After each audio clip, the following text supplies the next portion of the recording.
Hello, I'm Peter Mandelson. Only 7 months ago, spinning his arrival as ambassador in Washington. I'm speaking to you from the ambassador's residence. And that's where Peter Mandelson got a wake-up call this morning to make sure he'd heard he'd been sacked before a Foreign Office minister announced it to MPs. In light of additional information in emails written by Peter Mandelson, the Prime Minister has asked the Foreign Secretary to withdraw him as ambassador to the United States. One day after the Prime Minister stood at the same dispatch box saying Peter Mandelson retained his confidence, Keir Starmer sacked him, claiming newly emerged emails showed reprehensible behaviour. Just yesterday, he told me at Prime Minister's Questions that he had full confidence in Peter Mandelson, even though he knew that Peter Mandelson had said that there are more revelations to come. I think that is part of evidence that he has extremely bad judgment. After the appearance of a gushing 10-page birthday greeting to Jeffrey Epstein from Peter Mandelson, a series of emails emerged yesterday. Number 10 said this materially added to their knowledge. Peter Mandelson is thought to believe that is a travesty of the truth. The Conservatives and the SNP pressed for full disclosure of Peter Mandelson's original vetting for the job. What I would say is I don't think this is the end of it today. I think this will be returned at some point. Whitehall sources say Number 10 was strenuously warned of the dangers of appointing Peter Mandelson. One Labour figure wrote up his warnings. So when I was in Washington, D.C. for the inauguration, I can't describe how many people came up to me with photos of Peter Mandelson in his bathrobe with Jeffrey Epstein, blowing out candles with Jeffrey Epstein. I certainly, when I got back from D.C., I said, be very aware that this will explode. But that didn't stop Number 10, and neither did Peter Mandelson's history of past resignations. He first resigned in 1998, when it was revealed he had an undeclared six-figure loan from a millionaire MP. A little alarm bell should have gone off in my head. He resigned from the cabinet again 3 years later, accused of helping a billionaire seeking a British passport. I am today resigning from the government. What's happened to Peter Mandelson in the last 24 hours? Does this come as a huge surprise? No. I mean, as soon as Peter Mandelson gets any form of senior position, you open the book on what scandal is going to bring him down. His perennial problem was a certain kind of avarice and a particular attraction to famous, successful people, and it's happened again. It was beautifully stated. What a beautiful accent, too. I'd like to have that accent. Thank you. My mother would be proud. Keir Starmer had felt his gamble was paying off. Peter Mandelson developed good relations with the Trump administration and helped to reduce the original planned US tariffs on British exports to the US. But one who faced Donald Trump in his first term thinks today will have an impact. The most important thing is the relationship between Donald Trump and Keir Starmer. And to date, that has surprised everyone with its resilience and its robustness. But I think one of the worries here is that one of the reasons that Trump seems to quite like Starmer is that he sees him as a winner, someone who got a very big majority in the election last year. And this does begin to paint a picture of a government that is losing control, and that won't be helpful mood music. And this is with Queen Elizabeth. Right here, who was fantastic, by the way. These images, I mean, who has images like this? The sacking comes just as Donald Trump is looking forward to getting more royal snapshots for his albums at next week's state visit to the UK. The focus for Donald Trump on this visit is actually not Keir Starmer, it's the King. When I was Foreign Secretary, the reason that we persuaded him to come for a state visit was because he wanted to have tea with the late Queen. That was the big attraction. This time it is to meet the King. So I think the state visit will go ahead. I think it'll be a success, but this is pretty unhelpful. The Prime Minister and the Foreign Secretary. And I can tell you we're very happy to have these particular gate crashers this evening. Number 10 knew they wouldn't get deference from Peter Mandelson, no conventional diplomat, but a theatrical, scandal-prone political grandee. For some reason, too, I seem to have been sort of recurringly dogged by controversy all my life. I don't know why. Today's sacking comes hard on the heels of Angela Rayner's resignation, a giant reshuffle, all barely 2 weeks into the proudly proclaimed Phase 2 of his government.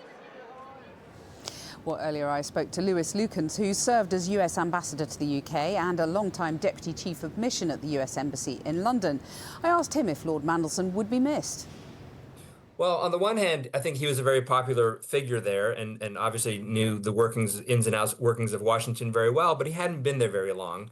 And I think given the latest news and revelations, I do think his position was somewhat unsustainable. So I think Keir Starmer probably did the right thing, ripping off the Band-Aid before the state visit.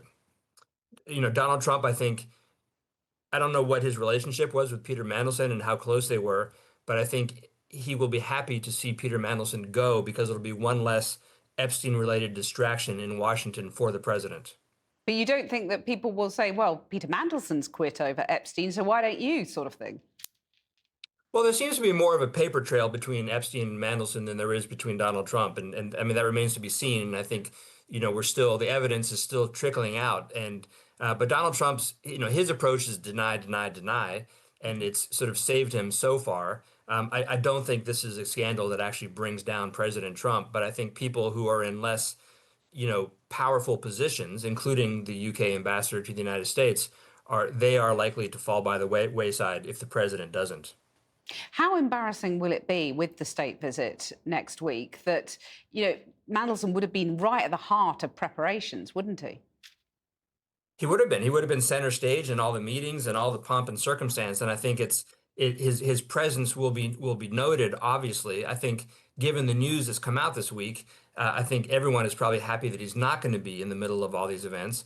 And you know, the British, the acting ambassador now, the former deputy head of mission, is a career professional and will obviously handle the logistics and the policy points of the state visit, I'm sure, exceptionally well.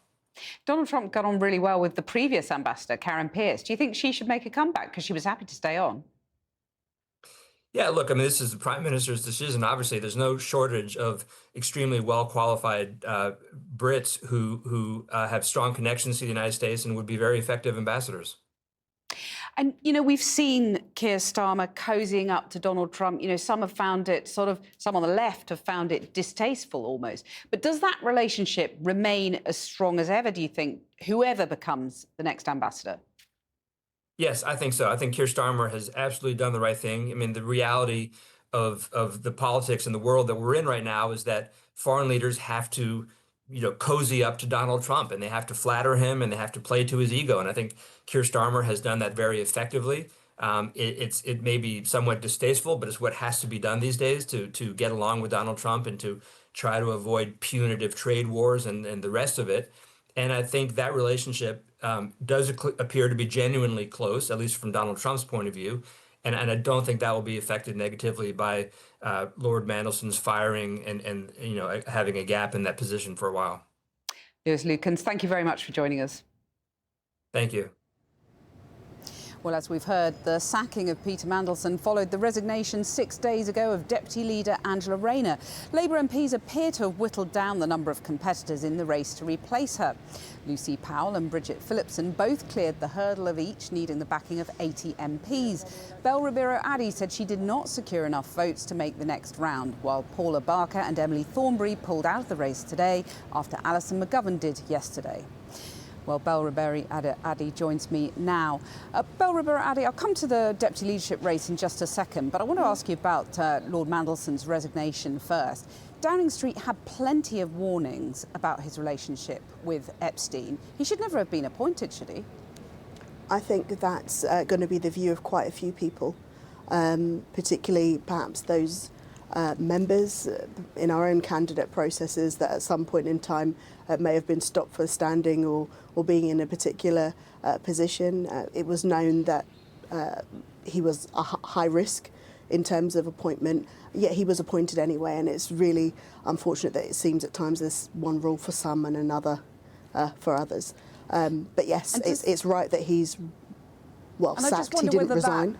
I wonder whether that raises serious questions about Keir Starmer's judgment, in your view. I think it's going to be a huge concern, but I think the most important thing about all of this is that it's going to be a huge distraction. There are so many things that we have to work on, that there are so many challenges that we have to address in terms of what this country and how it's governed and what people need. And this, whilst obviously it's important to make sure we got it right in terms of Mandelson being sacked, it's going to be a huge distraction from the very, very important business of doing things for people in this country. It's just a huge distraction. Well, I'll come back to that policy agenda in just a second. But, given, as you pointed out, Lord Mandelson has been sacked as ambassador, is it right that he continues to sit on the Labour benches in the Lords when he returns? I think there are going to be a lot of questions about that, and just with all things, there should be some sort of investigation. I have colleagues who don't have the whip. They do not have the whip for simply how they voted, and voting in line with their conscience or voting in line with their constituents wanted. I think what's happened in this case is far worse. Well, you talk about questions, so just to answer this one, should Lord Mandelson have the whip withdrawn in the Lords? Should he lose his seat in the Lords? Should he be suspended? I think, as with everybody, when something like this arises, there should be an investigation. And usually when there's an investigation, somebody doesn't have the whip whilst there's an investigation. So, whilst there's an investigation. Suspend him. Well, well, I mean, that's what usually happens to everybody else. And if we are going to be applying things fairly, then that should probably be the case. Right. Obviously, you've been standing in the race for the deputy leadership, precipitated by Angela Rayner being forced out 6 days ago. How big a crisis do you think the government is in now over all of this? I think, it's sparked an internal conversation, but an internal conversation was already happening. Things are not going well at the moment, and it's sad because we've done some fantastic things. I'm thinking about nationalising the railways, and thinking about workers' rights, all of these different things that have already come on the policy agenda, which are better for the country, but they're being drowned out by the things that we have done wrong. And it's clear that members of the party who have excellent instincts are not happy about what's happened on welfare, the winter fuel allowance, our approach to the situation in Gaza. There are so many things, the prescription of Palestine action, all of these things have caused huge issues internally, and it's something that I think people definitely want to discuss during this deputy leadership contest, in particular our democracy and how we make sure that members are having a say. Well, so will members get a say, from a particular wing of the party that you represented, given that you're out of the race, or will Keir Starmer get a very compliant candidate in the deputy leadership? Well, I am really concerned about the breadth of choice that people have. A few years ago, the rules were changed, and many have felt that the rules were changed specifically to keep somebody towards the left, like myself, out of the race. And that's exactly what's happened. When the rules were changed, it's a stitch-up? Well, when the rules were changed, people made clear, actually, that a black person in leadership or deputy leadership contest had never met this threshold. And the first time it's put to the test, this is exactly what happened. So a lot of people are going to be feeling like that.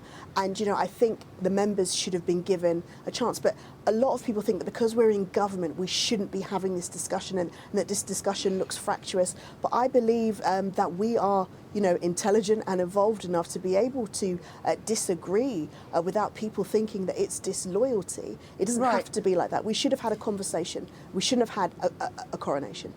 Right, but, Belle, it's astonishing to many that this Labour government got a historic majority, and here you are, mired in crisis. What on earth has gone wrong? Well, again, I think it goes down to listening and learning, and people say, why are you talking about this in public and everything? Well, everybody else is talking about it in public. I think it's very important that we address it. And as I said, I think we're evolved enough to have these debates without it being disloyalty. This is... For debate, read bust up. Well, no. I mean, I think people should be able to take criticism. I think my colleagues can take criticism. I can take criticism. But the ultimate thing is the Labour Party needs to survive, because when Labour wins, the country wins. And when we're doing our best at being Labour, that's what happens. At the moment, we're trying to reform, and it is just not working. We need to get back to our roots. We need a reset. And I'm hoping to see that will happen soon. I am hopeful that happens. It is our Labour Party, and all of the members should feel that they have a say in it. I believe that if we listen to them, we would get right back on track. Belribber Addy, thank you very much for joining us. Well, for more on Lord Mandelson's resignation, the implications for Keir Starmer and whether it will damage the UK's relationship with Donald Trump, I've been talking to the people in the know for the latest episode of The Forecast. You can watch it on our YouTube channel. It's on Spotify, the Channel 4 website, and wherever you get your podcasts.